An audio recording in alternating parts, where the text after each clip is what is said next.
Hello, everyone. My name is Brad, otherwise known as Bradford. I'm also joined by Chris Boutte and Little Caesar here. This is Snap on Ego. Welcome, everybody. We are back this week with another episode. I don't have a computer, but I do have a cat. That's why I'm There on you my go. phone Good with trade-off. headphones. Look at that. See, and you guys don't understand. That was actually the better intro right there. That was much better. So we just had to re-record this. As you can see, the setup's a little bit different. And yeah, Brad was making some great points about Arishem.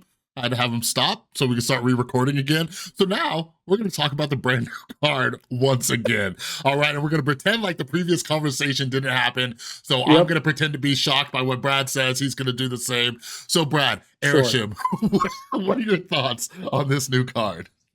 My thoughts are that it's a very good card.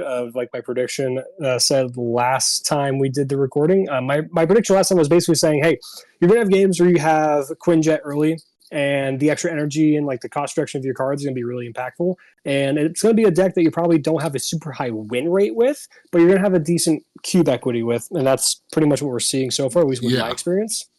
Yeah. Yeah, just play it with your Quinjet, your tech cards, your, Loki and Blob, and that's pretty much like the best way to build a deck at the moment. Though I'm sure we'll have, oh my god, chill, dude. I'm sure we'll have other ways to build it soon. I don't think Thanos is the way to go, though. So like I said, I've been talking about it on Twitter, I've been talking about my YouTube channel.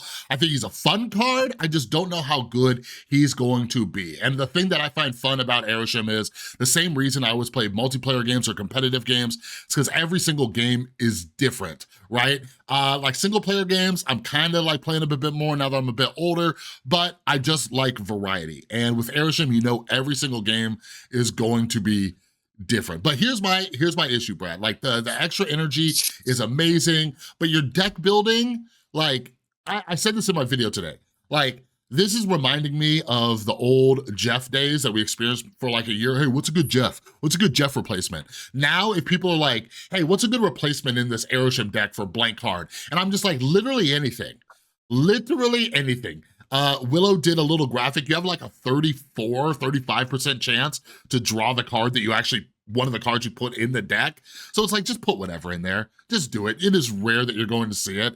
But in my video, dude, when I recorded my YouTube video for today, I had one round where I drew my first 6 cards were all cards that I put in the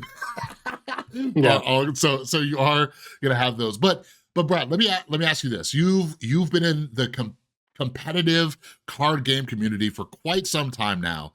Do you see Arishem being like a tournament winning deck? Consistently. Sorry, we are now experiencing technical difficulties, but now let us return to our regularly scheduled programming. And he's back. I'll edit that. I'm back. It literally just dipped me out and brought me right back in an instant.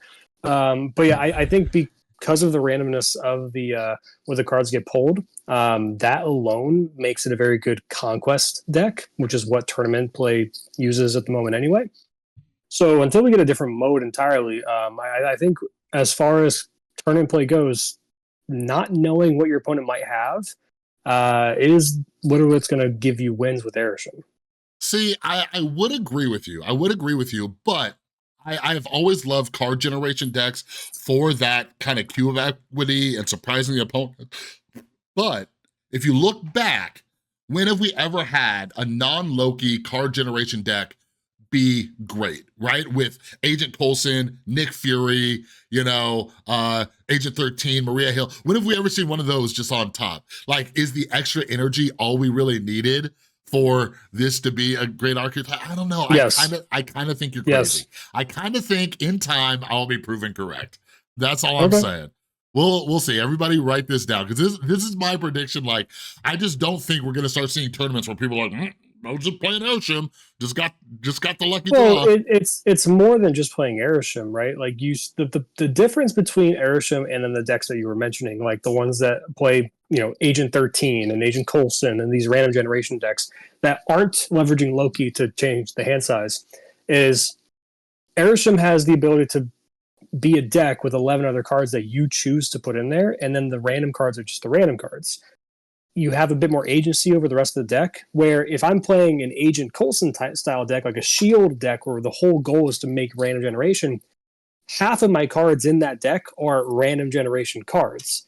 So it's going to make it a bit more inconsistent and a bit worse at that, because the bodies that are, staying behind that are making these cards are a 3/4 or a 1/2 or a 2/3. Like, they're just very pedestrian things. Your only real thing you can play is going to be like Devil Dino to be like your top end stuff. Whereas with Arishem, you get the ability to ramp right off the bat. 2-drops are going to be very, very powerful in this deck, because playing a 2-drop on turn 1 is very good, or a 2-drop and a 1-drop on turn 2, et cetera, et cetera. Wave is another one that's really good with the deck, because you can play Wave on 2, essentially make it so your opponent can't ramp. So your opponent could have a bunch of 5 and 6 drops in their hand. That's a good point. I hadn't even thought about that. Yeah. Yeah. So on turn 2, you play Wave. Turn 3 rolls around. You'll have 4 energy to play the 4 cost that was a 6 cost in your hand. Your opponent can't, so they're stuck still playing on curve a 2-drop or a 3-drop, or actually no, it'd just be a 2-drop, 3-drop, or like some 1-drops or whatever. You're way ahead at that point. Now, of course, you have to draw the Wave, but that's fine. I'm not saying that the deck's going to be like the top deck ever, but the ability to have some more agency about what you're building, have some ramp, and of course, I think you should be playing Loki as well, because sometimes you draw Loki and you're like, yeah, this hand's not amazing. I'm just going to play Loki on 3. Like, you have old Loki again. Essentially, you have 3/5, and you just play your opponent's deck better. Right now, Loki's not as good in the deck because of all the mirror matches. Yeah. Playing against another Arishem deck and getting all their Arishem stuff, it could just be like, it literally might just be random stuff. Like, you don't know how people are building their decks right now. Yeah, well, I'll tell you this, since like we talked about on Twitter, like, Darkhawk's a great card right now. I've been putting Darkhawk in my Arishem decks, but if they Loki, then I'm like, ooh, this is this could be bad. So but yeah, it's worked out a lot. Like, I've stayed in a lot of games I probably shouldn't after they Loki'd me. I'm like, I don't think they got my Darkhawk, because one of the things is, with depending on how you build the Loki deck, because a Loki deck, typically you have the card generation cards to fill your hand and then get the maximum amount.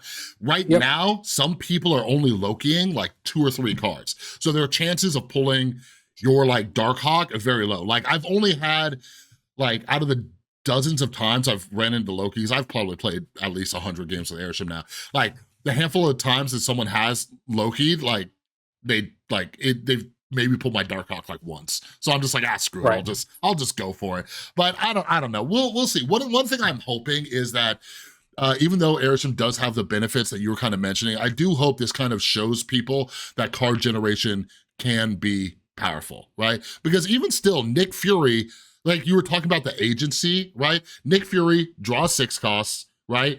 Agent Coulson draws 4 and 5 costs. Like, so you do kind of know, right? Arishem could draw literally whatever. So I don't know. It'll be interesting. I'll be happy to admit if I'm wrong, but I'm looking forward to a few weeks from now when Arishem kind of dies down, especially with all the new cards in the new season, see what happens, and see if, like, when we're looking at these best deck videos everybody does, if Arishem's just sitting on top, just like, hey, the randomness and the cube equity. But the cube equity is insane with the card. I never know if I should stay in. They never know if they should stay in, like, I love it. That's why right there, I think the deck's going to be good, especially like for climbing ladder and for conquest, especially just because it's going to be like Hela. Hela always sat around 50%. Maybe it went up to 52 and like a third, right? Of like a win percentage. But it always had around a 36, 35 at the minimum cube rate. Sometimes it was around like the 45s or even up to 60s, like 0.60. Yeah. So that's where Arishem's going to be good, because you'll have the levers to snap, and it's going to make people kind of pause and be like, okay, well, what can they have? And especially on a snap early, like on a turn 1 Twin Jet or whatever, that's really where it's going to be impactful. So I do think it's going to hover around a 50% win rate deck, but it's going to have a pretty high cube equity. Yeah. So also, speaking of cube equity, Arishem's kind of a cool release going into Deadpool's Diner, right? Because that is all about the cube equity and just maximizing and just like compounding your winnings and stuff, because you're trying to get like millions of bubs, unless Like, I don't know, they might change based on what we saw in those screenshots. But yeah, Arishem's gonna be a different, an interesting card going into Deadpool's diner. Let me ask you this. What are your thoughts on Fastos card last week? I have him in my Arishem deck. He's really good on turn 2. Yeah, me too. Me too. I don't know, man. I think like I've seen people talking about like Fastos not being that great. And Fastos actually out of the last 2 months has like the lowest win rate and cube rate out of all the new cards in the last 2 months. But like, I think the card is good and fine. I like, the card has no fucking downside. It has no downside. Are there other cards that might be better in a slot? Maybe, but everything you're hitting is getting -1 or +2. Like, everything in your deck, and especially in Arishem, if you draw them, right? You hit that thing early on turn 2, like, what? Like, you get what, 4 more draws that are just good? And I've had some times on Kamartaj too. You drop him there on turn 2 or whatever. Oh, it's beautiful. Yeah, I don't think Fastos is getting enough love. I love that card. And you know, I think. Go ahead. Well, I think it's because of Surfer, right? People are like, he's not good as good as people want him to be in Surfer. That's exactly what I was he's still good in Surfer, but people are. This is the problem. People are saying like, oh well, when turn 3 rolls around, there's other things I want to be playing besides. I'm like, yeah, then play the other things, right? He's really good if you have Brood and Sebastian Shaw still in your deck. That's when you play him on 3. If you have those in your hand, then of course you'll play Nikia instead, or you'll set up the Brood into Absman instead, right? Like, you'll leverage those instead of him. It's just people have this issue when it comes to new cards of like, I need to play the new card. I have to justify my purchase, and I have to play him on curve every time I have the opportunity to. That's not what makes a card good or bad. What makes a card good or bad is the ability of it. Does it, raise up the overall power level of the deck? And I think it does. It's just you don't always play it on 3. You have to understand what's in your deck still and what's in your hand. Yeah, and that kind of falls in the same realm of why Loki, everybody overhypes Loki, but the only place where Loki sees a much higher win rate or cube rate is in the very top tiers, right? Because the top players know when to Loki and how to play, you know what I mean? Whereas like you said, people are just like, I have this card, I need to play it. I need to play this card. And sometimes it's like, maybe not. But also the lack of creativity. Freaking Fastos comes out and everyone's like, well, we got to put in Surfer. Clearly it's a Surfer card. And it's like, there's so many other use cases. Like, my son took like 4 or 5 months off and he's just getting caught up and stuff. And he actually got 3 cards this month. He got Cersei, Fastos, and Arishem. But I said, I think you should get Fastos. I think long-term, you're gonna start seeing Fastos just being as a utility card that's put into decks, right? Just like it's not making too many decks worse, it can help them out. But yeah, we'll see. We'll see if I'm right about Fastos and Arishem, But I like him in Zoo. Oh yeah, great in Zoo. I love it. Gilgamesh is good in Zoo, and you're giving everything +2 that feeds Gilgamesh if you didn't draw Blue Marvel or Kazar. The only downside with Fastos and Zoo is like, if you hit Mockingbird, she goes to a 10. Now she's in Shang range. Also Thanos, he's good there. You can just leverage him in a lot of different decks. I think what I would look at for decks to play Fastos in are decks that are a little weaker in the 3-drop slot and have room to be like a flex spot there, and really focus on other costs to like establish its own game plan. So Server is a tough sell in a lot of cases because the entire deck is 3 costs, which is why people don't have the ability a lot of times, the average player, to understand, I don't play Fastos here. I play Shaw here, or I play Brood here instead. Because why would I play Fastos if I'm just hitting a Nova, a Sarah, and a Surfer himself in my deck? But that doesn't really do much to help me this game. Whereas in a Zoo deck, you're playing 2 other 3 costs for the most part. You're probably playing, what's her name? The one that generates 1 cost. Opposite side of Kazar in a Zoo deck, the 3 cost. She's a 3/4 now. Oh, Shanna. Shanna. Yeah. You play her, and you probably play the one from oh my god, I'm like Kyra. Yeah. You play those two, so you can probably fit in another 3 cost in like a zoo deck, right? Where Fastos Yeah. works, because everything else is going to be Khazar, 1-drops, Blue Marvel, Gilgamesh, and then maybe Mockingbird, Mm-hmm. right? And then like that's pretty much where you fit everything else in. Um, or Cold Obsidian is the other one as well for zoo. Yeah. So yeah, Fastos has play in other decks. Just Yeah. consider where you can put them and don't just jam them in Surfer and call it. Yeah, and I've been thinking a lot about Ravonna too, right? Because when Ravonna came out, everybody was super hyped about Ravonna. And that was again when I was like, hey, set your expectations correctly, because next week, Ravonna's counter card comes out, right? It was Ravonna and then Mobius. And then we saw just Ravonna was in everything. I even see people talk about nerfing Ravonna. And Ravonna, like she got buffed twice. Yeah. She got brought down to a 2 cost, and then she got buffed to a 2/2, went from a 3/1 to a 2/1. Yeah. And then she went from a 2/1 to a 2/3. And then people were like, oh. Yeah. And it wasn't until Professor X got nerfed to a 5/1.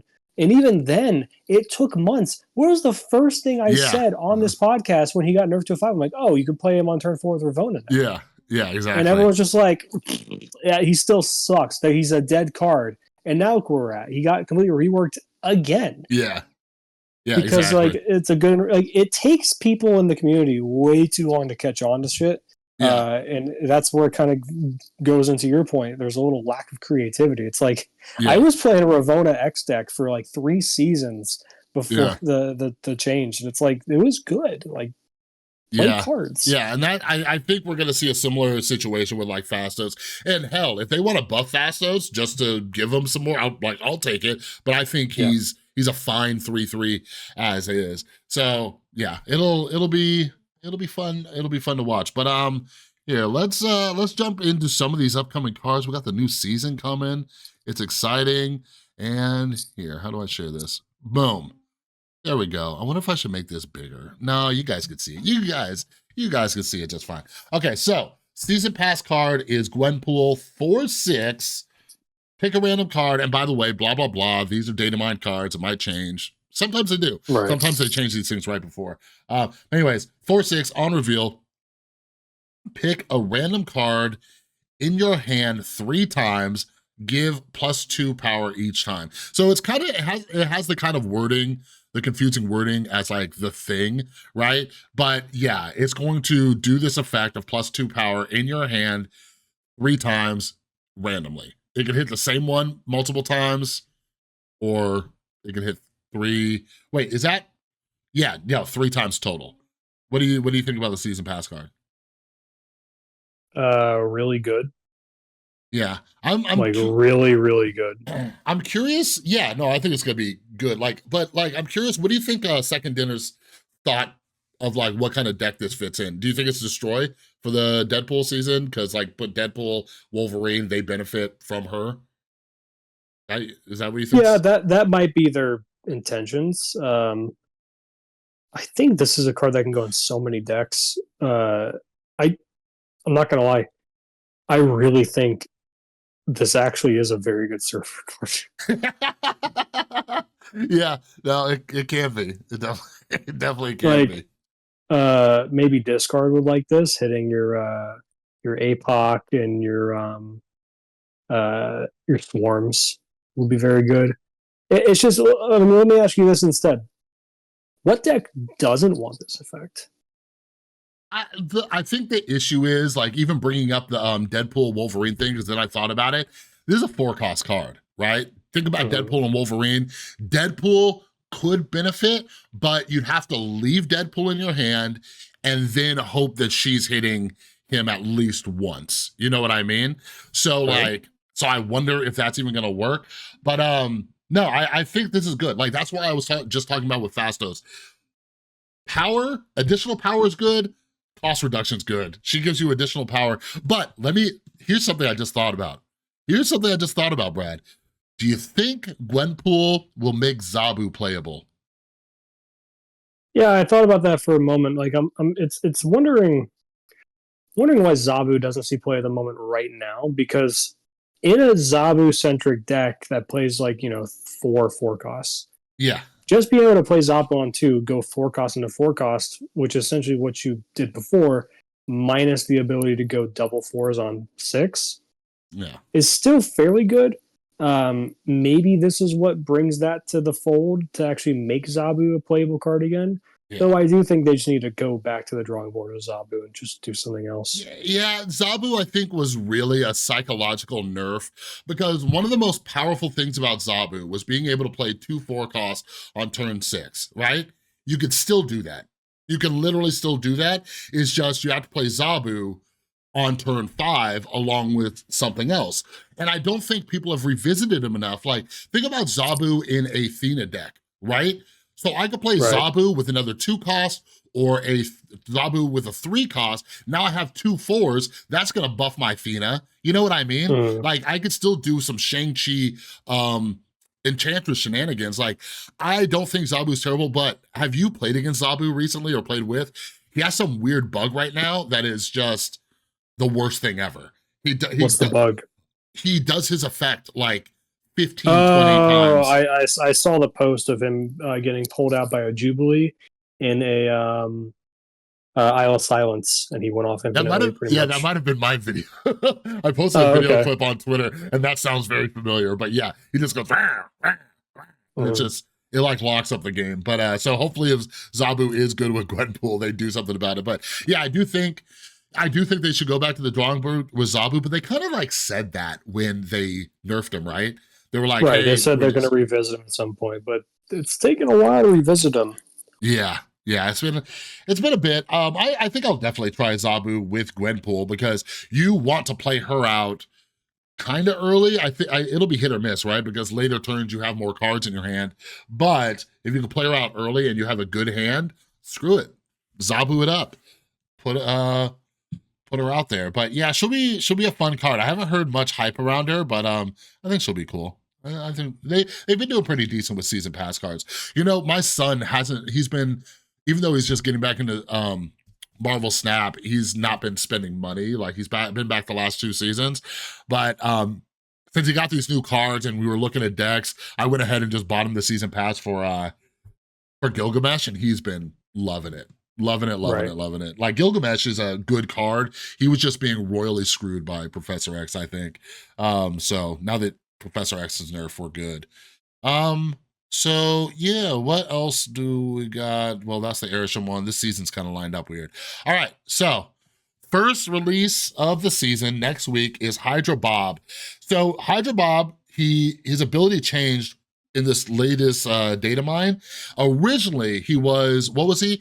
Move to a random location if you're winning here. Losing here. That location, I think. Yeah, so he would randomly move. Now, he's changed to, after each turn, this moves if a player snapped. So, I don't know about you, but the previous version, I was kind of excited for. This version, I might be skipping. What do you think? I think it is an easy skip, most likely. There are some interesting things to it. There's a deck that I've been playing that I've talked about a few times on here, the Hellfire list with War Machine and Infinite and Black Bolt Stature and stuff. I need to try that. It's got the little move package, and I'm playing Nightcrawler as one of my 1-drops at the moment. And Nightcrawler is cool because, you can set it up to, like, sometimes you have to move it because you're looking at your hand, okay, I don't really have anything to play on turn 4, but I have Spidey in hand. If I draw into like Miles and I move Nightcrawler now, I can play Spidey and Miles on 4, right? Mm-hmm. Where now that same aspect could happen, where you could actually play Hydra Bob on 3 and then snap, and then he'll move, and then that would, like, so it's basically like a random version of Nightcrawler that you can actually set up to move to affect your Miles Morales, who just got buffed, on the turn that you played it. So I think that's an interesting little niche to the character and to the card now. But as I said last episode, Hydra Bob's implication of interacting with the snap mechanic is far more interesting as to what he implies is in the pipeline for new cards, as opposed to his ability on his own. I think that's what makes him the most interesting. It's like what he's a stepping stone for what new cards can be. Yeah, speaking of, did we talk about the new cards in the last episode? We talked about Hydra Bob last episode. Okay, yeah, I was like, wait, that does sound familiar. All right, cool. Yeah, because like when and maybe I'm missing something on this, because Silk, when she first came out, a lot of people passed on her and stuff, just the randomness and everything, but then she got huge in the Silky Smooth deck and everything, and I don't know if Hydra Bob will be one of those. But yeah, we'll see. Like, is he a move enabler? Cool. My issue is, it's only if you snap. I do think it's interesting having a mechanic based around the snapping, but I don't know. I don't know if I want to hope that like my Miles gets enabled because I had to snap or because they snapped me. Does that make sense? Right. It's just another little way to, like, you know, utilize something of that nature. But again, I do think it's probably a bit weaker of a card. But I mean, at the most, he's only going to move twice in a game, right? You can only snap. You can only snap once, and your opponent can only snap once. So it's if a player snaps. Oh, no. After each turn. So if I snap on one and play him on one, he's moving all turns. Every single turn he's moving. Are we sure that's how that works? Well, it says after each turn, this moves if a player snapped. How else can you interpret that? Well, the way I interpret it is that it's a check for the turn. If a player snapped for the turn. Oh, I guess you could interpret it as that. Yeah, we'll see. If it moves every single turn, if you play this on one and snap on one, and now it's just randomly moving at the end of turn every single turn, it's significantly worse, in my opinion. Yeah. I feel like it should be a check for the turn itself. Otherwise, I think it doesn't sound, I don't know, I can see both ways. It just doesn't sound like a card that I would think second owner would want to work that way. Yeah, because I just had it as like kind of like a silk style card. But yeah, it'll be yeah, we'll see how they do that. I was also just thinking it might be fun too if your opponent is playing Hydra Bob and you're like, whatever, I'll snap on turn 5 or 6 just to, or yeah, I guess it would have to be 5 because there's no begin or no, it's after the turn, so you could snap on 6 and it would move, right? If that was the case. They're more likely to leave on 6 if you snap, but yeah. Yeah, and you're just like, okay, let's move this to somewhere else. Yeah, so we'll see if my interpretation or your interpretation is correct. But yeah, even if we did talk about these cards, they changed some shit. Like Ajax, he just changed as well. So Ajax, 5/5, he wasn't on reveal, and now he's an ongoing, and it says +1 power for each card in play afflicted with negative power.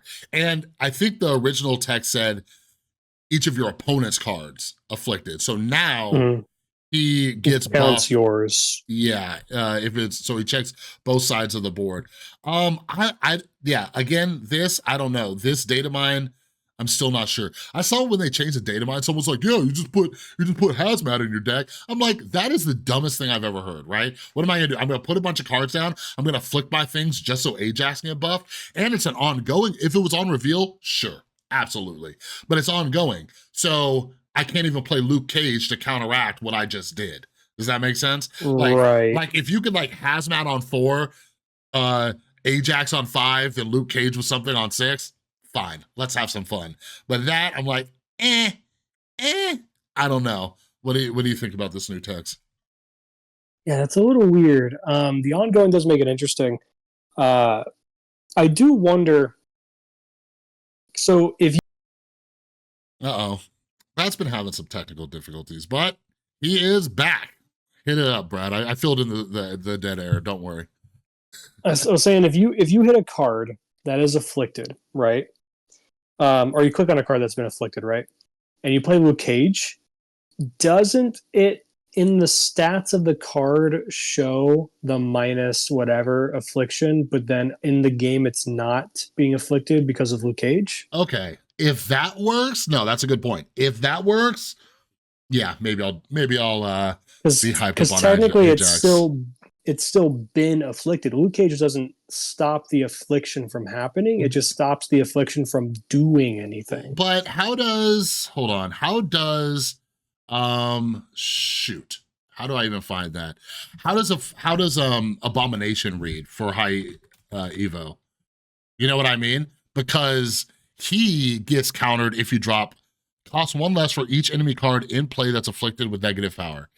And so that's enemy card. So Luke Cage doesn't bother you on that. Afflicted with negative in play. So it reads the exact same. And Abomination, his cost reduction goes away if you play Luke Cage.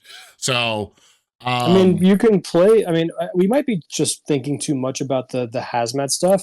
If you just play Ajax in the High Evo Affliction show that's with what I'm thinking. A-Bomb, and like you still play Luke Cage and hazmat stuff with like, you know, the Thing, he's still going to be pretty good. If you have, like, let's say you get the high roll on the Affliction for, you know, for the Thing and just that's 3 cards. So you're looking at Ajax as a 5/8. That's pretty much the baseline you want him to be. A 5/8 is like the minimum like power. If you do get the high roll with like, you know, hazmat, then you're probably looking at a probably 6 cards, so like a 5/11, 5/12. Yeah. It's more I think about it, it's feeling like it might be kind of weak. Because like how often does your opponent have more than like 6 cards on the board? Yeah. Isn't that like the average?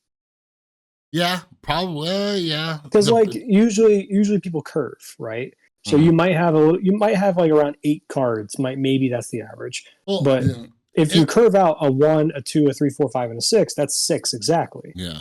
It depends. It depends on when this comes out. Right now, things are weird with Arishem, but think about the amount of people playing Mockingbird, Mysterio, Fiend decks with low cost stuff, then you're getting a little bit more, you know? So I wonder if this card will kind of come in and out of the meta depending on if people are doing lane fills. Like if he came out during the Gilgamesh season, when Gilgamesh, you know what I mean? Where people are naturally filling up their boards. But I do think Affliction is kind of an underrated archetype. Like, you know how much I love that Toxic Sarah deck you did a couple seasons ago. I was recently playing with a variation of it, and like it was still good. Like when people aren't running Luke Cage, like it does work, right? You get this, and you do a little US agent and stuff, catches people off guard. They're just like, they don't see it coming, right? Especially something like US agent. You can take freaking like 12 power off their side of the board. Like it's nuts. The best thing is when they're playing Living Tribunal and they have like the onslaught with the like Iron Man in that lane, and you hit that with the US agent, and it's like, oh wow, you have negative power across all sides of your board. Isn't that fun? Yeah, I posted a video a little while back. It was somebody, we were playing for 8 cubes. They had 111 power on each lane. And I freaking drop US agent, they go to 8 power on every single lane. Fantastic. Yeah. But yeah, we'll see about Ajax. Like I said, I do enjoy Affliction style decks. So I'm on the fence about him right now. If somebody shows me something good, but like we were saying, I do think his home might be in high Evo, you know? But maybe, I don't know, maybe Toxic Sarah, maybe, I don't know, we'll see. Well, remember, we did have the ongoing Affliction deck. So there was my Sarah control deck of Toxic Sarah, but then there was that Ant-Man, like Mojo, like Spectrum Toxic deck that we had with US Agent and Man-Thing. So maybe he can fit in there as your 5 costs. Right now that deck played Claw. It's just whether or not Claw right now is worth what? 12? Because it's 4 plus 8. So Claw right now is a 12 power, as a 5/12 effectively. So how often do you think Ajax is going to surpass Claw? Right? Yeah, which will be tough. Because he would need 7 cards to get Afflicted just to get up to a 5/12, you know? Yep. And then you're only running the Man-Thing and the, what's it called? Yeah. Yeah, I'm definitely on the fence because just as a 5/5 stat line, I'm just like, right? Like think about how hard it is to get Ronin to be good, right? Even after they. Side note, okay, you know, I'm so glad you mentioned Ronin. That is an underrated card. I think that is a card that people played a lot in like Sandman, like ramp decks, stuff like that, and like, oh, you can only play one card now. So on the last turn, I'll just play a Ronin, whatever, or like I ramp Ronin on 4 and then play Sandman on 5, 6 drop on 6.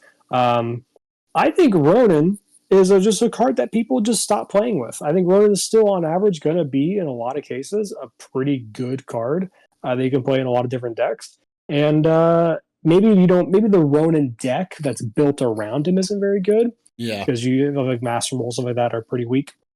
But I think in like a ramp shell, maybe you play him in Arishem as well. How many cards might be too like? I was just thinking that too. Ronin might be great right now. There's, you know, people are. I played one game where my Arishem drew a Ronin against an Arishem deck, and dude was huge. Like, because they, Right. you know, they weren't able to play all of their cards.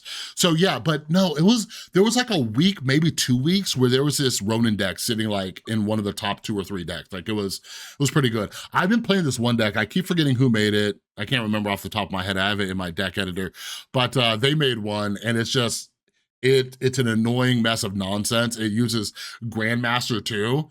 So you're just like, you're doing like things like Grandmastering, like, Master Mold, or like it has like White Widow in there, and you're just doing some silly stuff with it, and then you like Ronin. And what's interesting too is it has Black Widow in the deck, right? So and at first I was like, Black Widow is it's not good with Ronin, because you give it to them and then they have a free card that they get to do. But with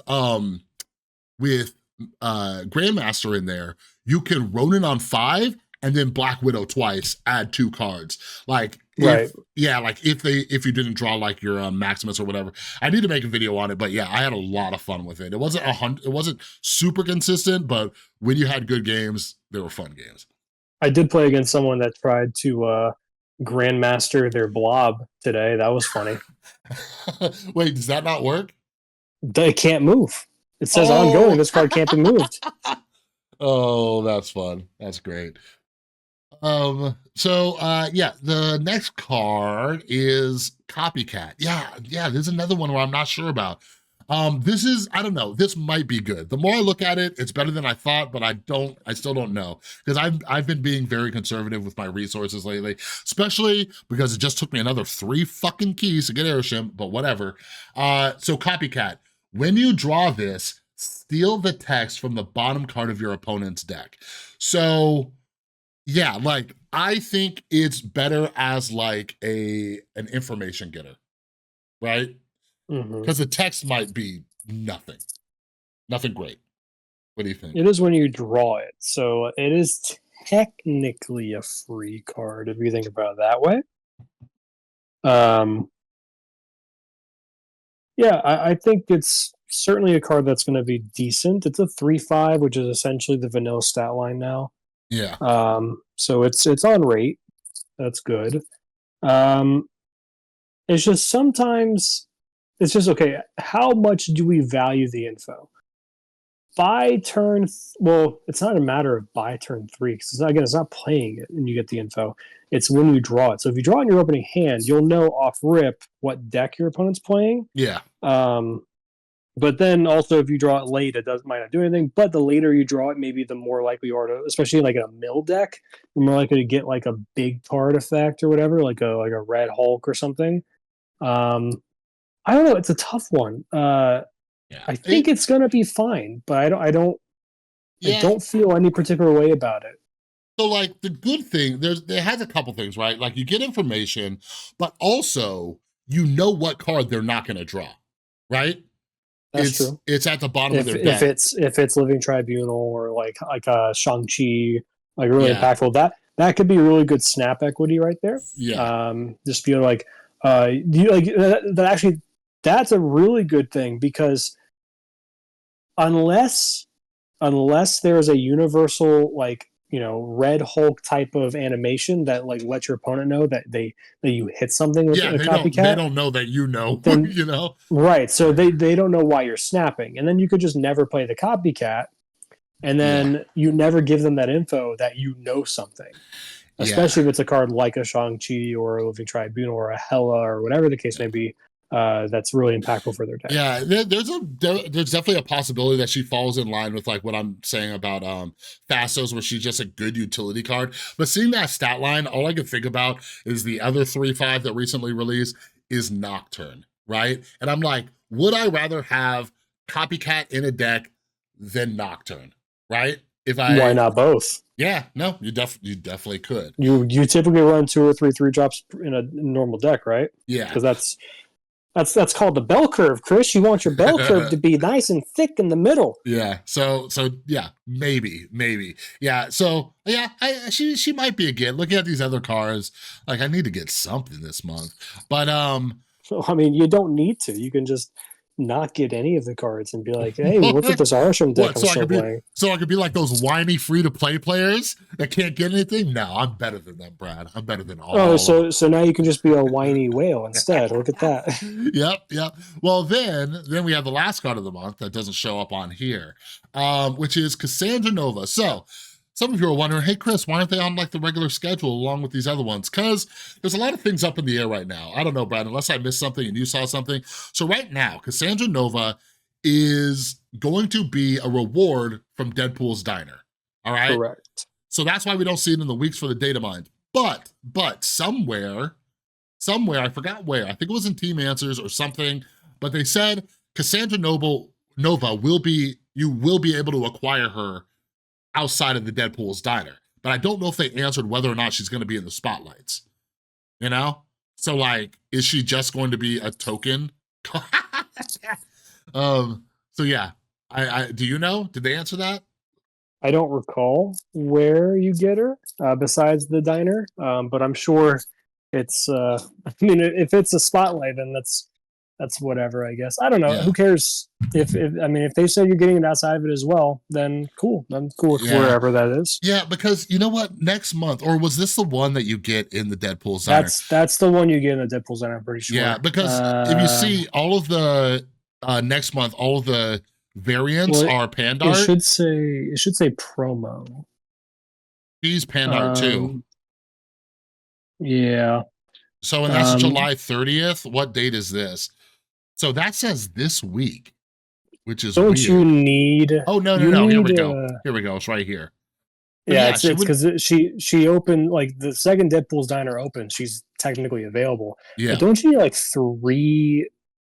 It's a lot of bubs, right? Yeah, you need like that. Yeah, it's not. I don't know if it's 3 million, but it's a lot. Yeah, it was a ton, and I don't know if they're changing it. Like I think they said that wasn't like actually what it's gonna be, but we'll see, because even if it is in the millions, we'll have to see how it scales. But they said based on their internal testing, like it's not gonna be crazy hard. Like it almost sounds like Conquest and getting stuff in the metal shop, like, hey, play enough and you'll get it. You know what I mean? Right. So hopefully that's a case, because those of you who don't know, they do have like floors. So once you pass certain levels, you won't drop beneath a certain amount of bubs. So like, that'll be kind of good. Cause like Conquest, when you get to like 5 and then you win 4 in a row and you lose the 5th one and stuff, that's crazy. So this one is gonna be a bit more forgiving. But anyways, Cassandra Nova, they recently changed her too, I think from this recent data mine. On reveal, steal 1 power from each card in your opponent's deck. I think before it said drain. Now it says steal?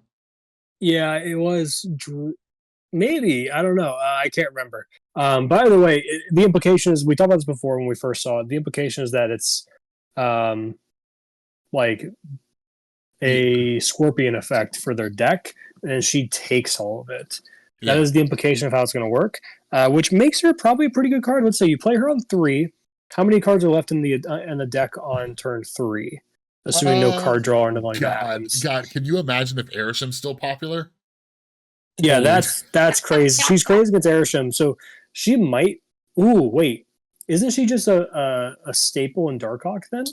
Yeah, that's what I'm thinking too, right? Because then you give the rocks -1 in hand, so like then there's really no reason for them to play them, which actually might make Ronin and Darkhawk actually viable.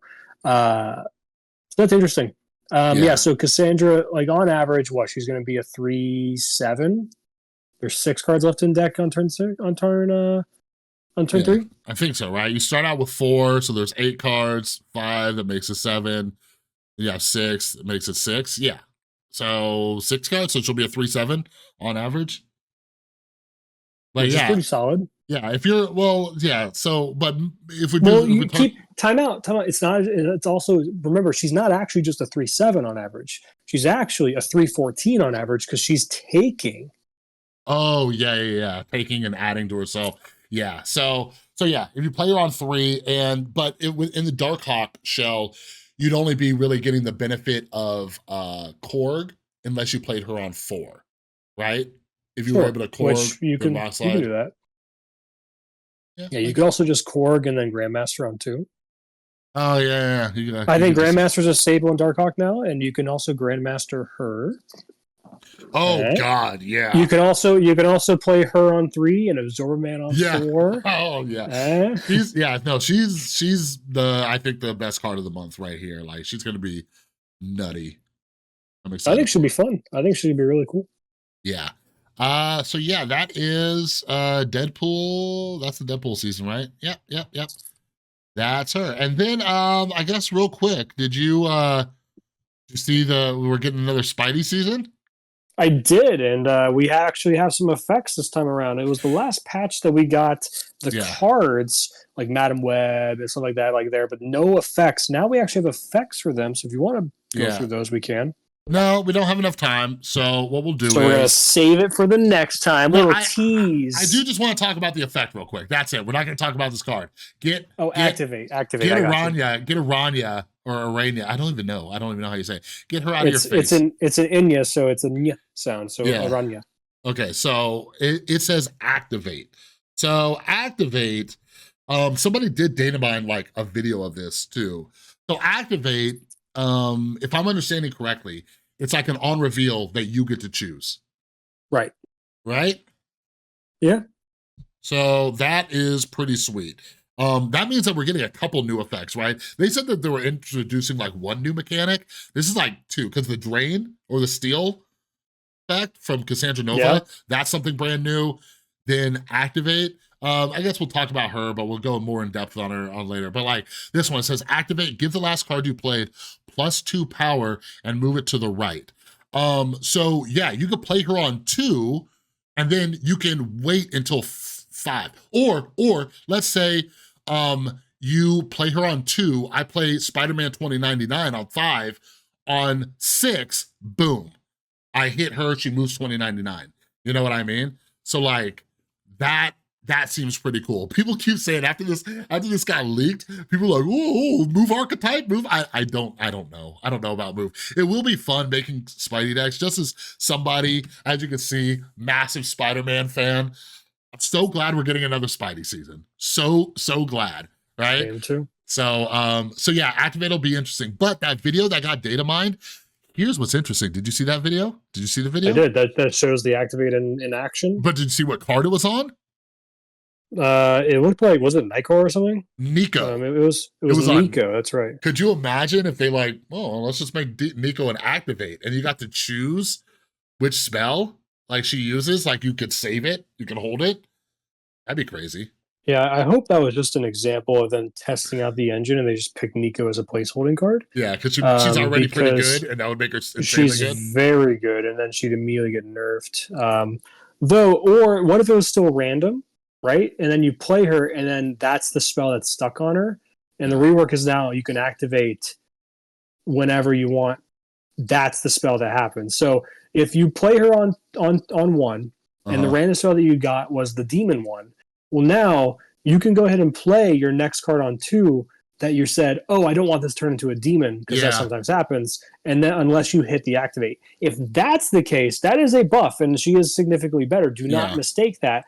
But I think it balances out, especially with her now being soft to Killmonger as well. Yeah, because that would be okay, I think. Yeah, I play a ton of Nico, and there's definitely games where like you'll draw like the destroy one, right? And then you kind of gamble it. You're like, all right, I'll gamble this. I'll gamble a little bit. And then you just keep pulling cards you don't want to destroy, stuff like that. The problem is, would you be able to activate the turn you play it then?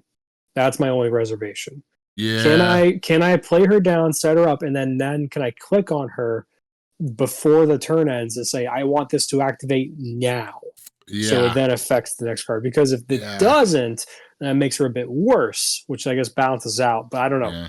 Yeah, I don't know. I'm thinking back to one of the Ben Brode talks when they were talking about creating and designing Marvel Snap.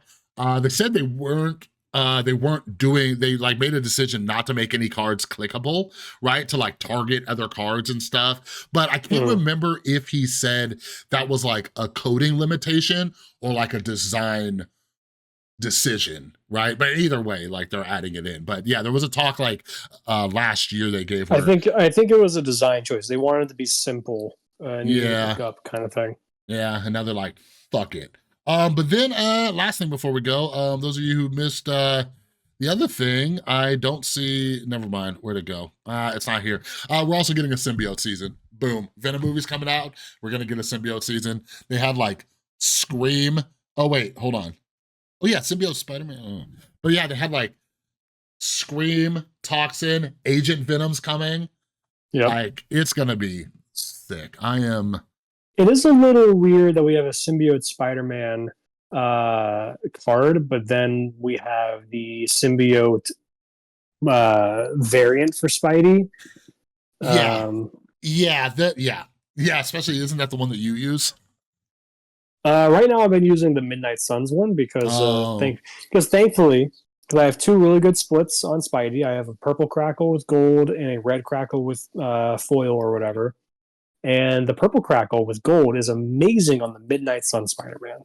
Interesting. Yeah, I get the gold background, purple crackle on the outside. I also have purple crackle Miles Morales on the nullified version, so I got double purple crackle. I tweeted this, like, I'm the king of getting Prism backgrounds with crackles. I have so many crackles on the Prism background, like my Miles, I've split that card so many times. But my Spidey, I've been going for golds, right? On my Spidey and my Moon Girl, I have inked with a gold crackle, and they look very, very nice. So I might keep those, but I've grown. I used to like inked more, but like the gold, sometimes it makes like the colors pop a little bit more, you know? Yeah. I do kind of wish, I think we talked about this before, there was like an inked variation. That too, where it actually has like certain parts of the card still have in color. Yeah, like exactly. Nullified Storm is a great example with the red lightning bolts. Yeah. What I just want is a fucking split where I can get crackle and still keep the base art in the background. What do you mean? Without any effect. No ink, no gold, no foil, no nothing. The normal base illustration and color. Great example is most Ridion Gonzalez cards have really great color and really great especially like Spider-Ham's a good example. Spider-Ham, if I got Spider-Ham crackled, right?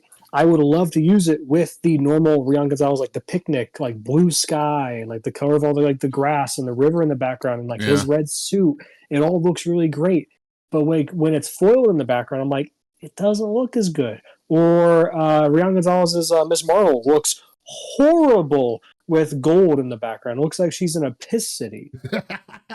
Yeah, I definitely agree. The only one I haven't minded, the foil one, by the way, is the Gwenpool Jeff, because the art takes up like 98% of that card, and I got a rainbow crackle on it, and you can't really tell. But even still, Prism with a rainbow crackle isn't as terrible depending on the card, but yeah, it was funny. A few weeks ago, I was explaining the splits to my girlfriend because she knows nothing about Marvel Snap, even though it's what I'm playing constantly. But I was like showing her, like, I got a shitty split. I'm just like, you know what? Look at this. Like, she's like into like art and drawing and like stuff like that and design. So I'm like, look at this. And she actually was like, oh, I like the Prism backgrounds. I'm like, get at it. Just, we're gonna break up.